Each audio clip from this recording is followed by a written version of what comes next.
नाही या ठिकाणी, परंतु मातेसोबत संवाद हनुमंतरायला चालला की आई मला भूक लागली, तू आता रे फळ आणायला या ठिकाणी गेली असेल कुठं, परंतु जात असताना विचारला आई मला भूक लागल्याच्या नंतर मी काय खाऊ.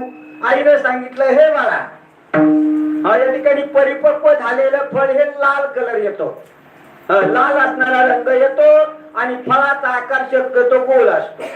हे हनुमंता तुला जे खायचंय ना, तुझे या ठिकाणी असणार सुधा शांत, जर तुला भूक लागली जे लाल आसन आणि गोल आसन ते असणार फळ तू खावं आणि तुझी भूक भागवावी. एवढंच फक्त मातेचा उपदेश आमच्या हनुमंतरायला ऐकला आणि हनुमंतरायला भूक लागली. सकाळी सकाळी भूक लागली आणि ती असणारा उगवणार असणार सूर्यनारायणाचं प्रतिबिंब लाल बुंद असणारा तो बालार्क सूर्य हनुमंतरायने पाहिला आणि पाहिल्याच्या नंतर बालावस्थेमध्ये असणारे हनुमंतराय आप्पा इथून खडी मशीनवर जायचं म्हणलं की मला अर्धा घंटा लागतोय. सूर्याचं अंतर अजून कुणाला समजलं नाही, सगळे अंदाज आहेत. जरी खगोलशास्त्र इतकं पुढं प्रगत झालेलं असलं, अचूक अंदाज आलेला नाही, त्या सूर्याला गिळण्यासाठी आमच्या असणारे बाल हनुमंतरायनं उड्डाण केलं. या ठिकाणी असणारा हनुमंतरायनं उड्डाण केलं. तिथं गेल्याच्या नंतर हा बालपणीचा पराक्रम आहे बर का. हनुमंतरायचं बळ सांगतोय, बालपणाचा जो पराक्रम आहे. बालपणी आपल्या जे लहान लहान बाळ आहेत ना, त्यांना काय येतं काय कळत. अहो आम्ही तो 7वी 8वी होत तर आकुर्त्याचा देव तसेच फिरत होतो. आपली काय अवस्था होती आपण माहित आहे ना.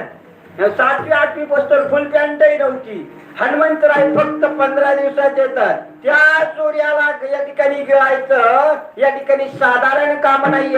तिथं जात असताना या ठिकाणी असणार ते तू असणारा राहू केतू आडवे आले, त्याला या ठिकाणी तारण हनुमंतरायने केलं. कुणाला? राहूला. व्यासजी तो राहू जर आपल्या राशीत आला ना, आपल्याला लय बेजार करतो, कुठेच सुधरू देत नाही.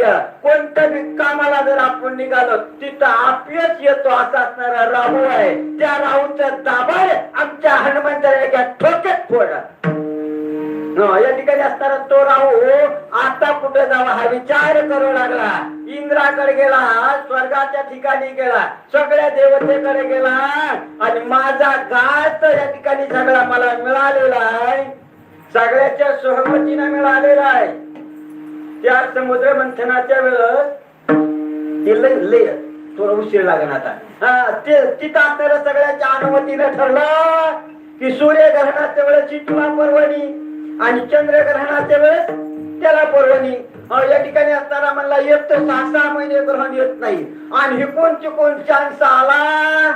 मला खायचं त्या वांडराने त्या पुच्छ केतून मलाच तारवी केलं. माझा असणारा या ठिकाणी गहाण घेऊन तो असणारा राहू स्वर्गामध्ये गेला. तिथून असणारा इंद्र अनेक देवदेवता आले. सगळ्या देवदेवतेला सुद्धा हनुमंतरायनं ऐकले नाहीत.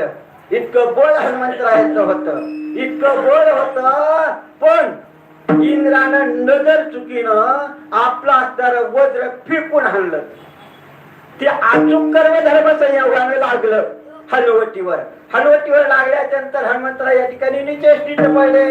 पण आपल्या मुलाची बाजू नेक आहे, आपला मुलगा वाईट कर्म करणार नाही याची शाश्वतीच्या वडिलांना असावी. आणि आज ती शाश्वती जवळपास मावळलेली आहे. आपले मुलं काय करतात, कॉलेजला जातात, ते खरोखर जातात का नाही हे तपासणं गरजेचं आहे. हे वडिलांनाच मिळ लागत नाही. पण त्या पवन देवाला विश्वास होता, माझा मुलगा वाईट कर्म करू शकत नाही. त्याला असणारा इंद्राने ताडणी केलं काय, तो असणारा इंद्र राजा आहे. त्यानं सगळ्या प्रजेचं या ठिकाणी हाताच्या फोडाप्रमाणे सांभाळ करायचा. ते सोडून एक माझा असणारा चालवला माझ्या हनुमंतराला